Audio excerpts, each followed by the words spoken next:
도널드 트럼프 미국 대통령이 11일 미국 백악관에서 열린 한미 정상회담에서 한국이 미국으로부터 상당한 양의 무기를 구매한다고 밝혀 그 무기의 전모에 관심이 쏠린다. 트럼프 대통령은 회담 모두 발언에서 한미 방위비 분담금 장기 계약 가능성을 언급하면서 한미 관계가 특별하다고 말했고, 이어 한국이 제트기 미사일 등 엄청난 양의 군사 장비를 미국으로부터 구매하기로 했다.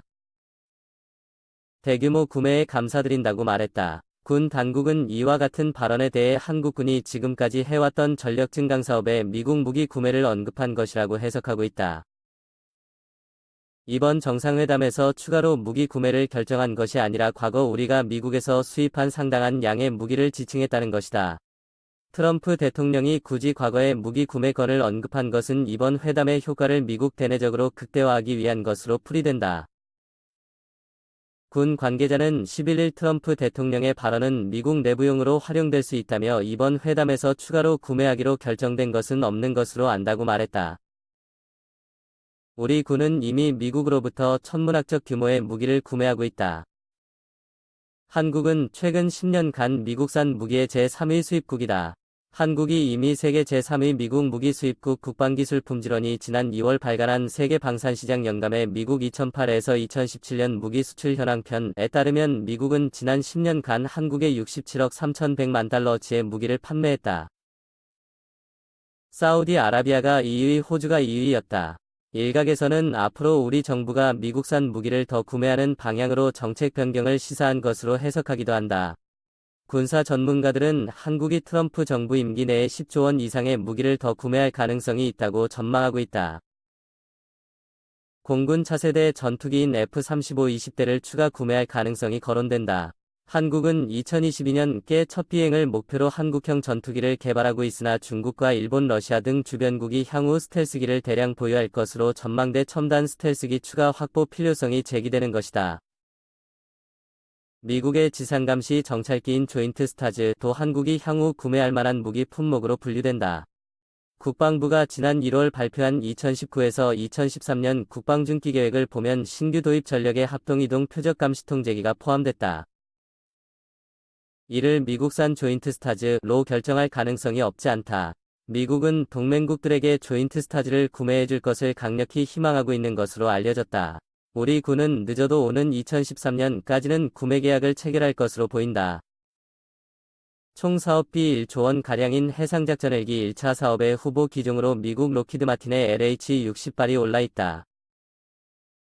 1차 사업에서 선정돼 국내로 8대가 수입된 유럽제 레오나르도의 리더 W159 와일드캣이 2차 사업에서도 선정될 것으로 전망됐으나 시호크가 가격을 낮추고 경쟁 입찰에 참여의 분위기가 달아오르고 있다. 수입 예정 무기 규모만 수조 원에 달해 이지스함에 탑재되는 액세서리 함대국 미사일 수입 가능성도 거론된다.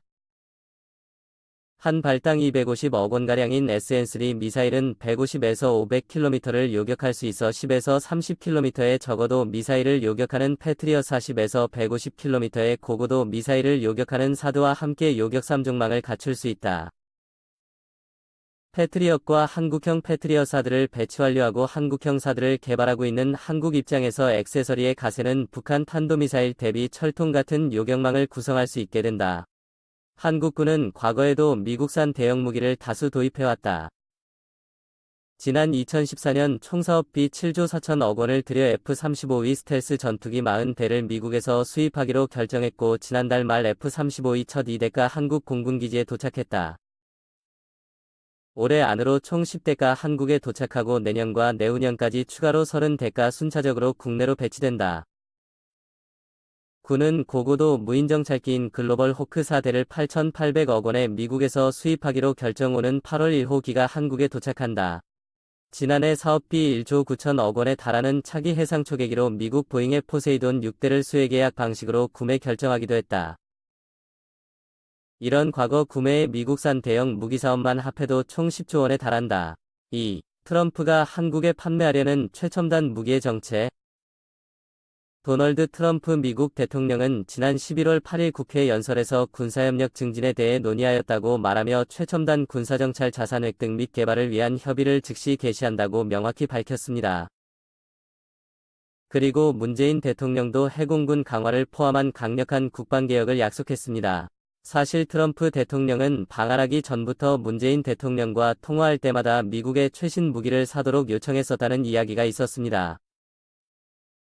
이후 트럼프 대통령이 트위터를 통해 일본과 한국이 미국으로부터 최첨단 군사장비를 이전보다 훨씬 더 많이 구매하도록 허락하겠다고 밝혔으며 백악관까지 트럼프 대통령은 한국이 수십억 달러에 달하는 미국산 군사장비를 구매하는 것을 개념적으로 승인했다고 밝혔습니다. 미국이 우리나라에 대규모로 수출할 최첨단 무기는 북한과의 전쟁에서 군사시설과 공격 목표를 찾아내서 파괴할 수 있는 정보 감시 정찰용 무기일 가능성이 높습니다. 정보 감시 정찰은 우리 군에게 꼭 필요합니다. 문재인 대통령은 지난 9월 28일 국군의 날 기념사를 통해 우리가 전시작전권을 가져야 북한이 우리를 더 두려워하고 국민은 군을 더 신뢰하게 될 것이라고 공표했습니다. 만약 우리나라가 전시작전권을 회수하게 될 경우 정보감시 정찰 기술은 더욱 중요해진다. 그렇다면 우리나라가 수입할 확률이 높은 미국 최첨단 무기에 대해 소개해보겠습니다. 가능성 높은 무기는 첫 번째는 어벤져가 있습니다. 제너럴 아토믹스 에어론 옵티컬 시스템이 만든 이 무인항공기는 미국 중앙정보국과 미 공군이 아프가니스탄, 파키스탄 및 시리아 등지에서 광범위하게 사용했었습니다. 어벤져는 센서와 폭탄을 1.3.6톤까지 적재할 수 있으며 세상에서 가장 치명적인 무기 중 하나로 알려져 있습니다. 오바마 정부 당시 우리나라에 수출한 글로벌워크는 사실 오로지 정찰용으로만 사용할 수 있고 무기가 탑재되지 않은 것이었습니다. 그런 이유로 우리나라 국방부는 2021년 완성을 목표로 무장 전투에 투입할 수 있는 무인항공기를 자체 개발하는 데 약 5천억 원을 지출하고 있습니다. 조인트 스타스는 최대 10시간가량 비행하면서 고성능 감시 레이더로 250km 밖의 지상 표적 600여 개를 동시에 추적 감시하는 전략 정찰기입니다. 표적 종류는 물론이고 차량 형태도 파악할 수 있습니다.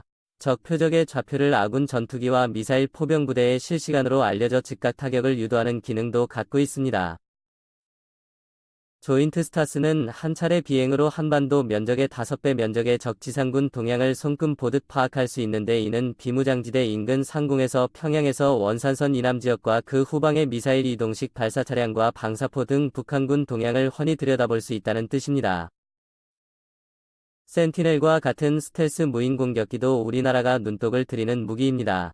각종 전자전 기능도 갖추고 있으며 스텔스 기능을 갖추고 15km 상공에서 은밀하게 정찰 활동을 합니다. 덕분에 레이더망에 포착되지 않고 핵미사일 단추를 거머쥔 김정은과 북한 수뇌부를 제거하는 데 유용합니다. 정확한 사양은 철저하게 비밀에 붙여져 있습니다. 미 국방부는 올해 초 최신 해상미사일 SNCS의 해외 판매를 승인했습니다.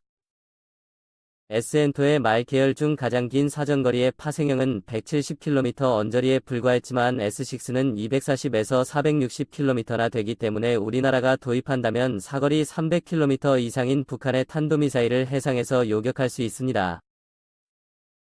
실제로 도입이 된다면 배치 대상은 2020년대 중으로 도입될 총 4척의 개량형 세종대왕급 이지스 구축함이 될 것으로 예상됩니다. 액션캠 6 미사일은 북한뿐만 아니라 중국이 개발하는 DF-21 기반에 대한 탄도미사일 위협에도 대응할 수 있는 방어 능력을 갖출 수 있습니다. 물론 미국의 최첨단 무기 도입이 훌륭한 선택이라고 생각됩니다. 위에 소개한 무기들이 북한의 잠수함 발사탄도미사일에 대응하기 위한 핵추진 잠수함 한국형 전투기 개발의 핵심 기술인 다기능 이상 배열 레이더 등 미국이 외국에 수출하거나 기술을 이전한 사례가 없는 첨단 무기까지 확보하고 운용한다면 우리 군의 대북 자체 방위력과 수준이 획기적으로 높아질 것입니다. 문제는 비용입니다. 2012년부터 5년 동안 우리는 미국 무기 구입에 18조 원이 넘는 혈세를 사용했습니다. 앞으로 구입하려는 무기의 가격도 천문학적입니다. 꼭 필요한 무기를 선결하는 것이 중요할 것입니다.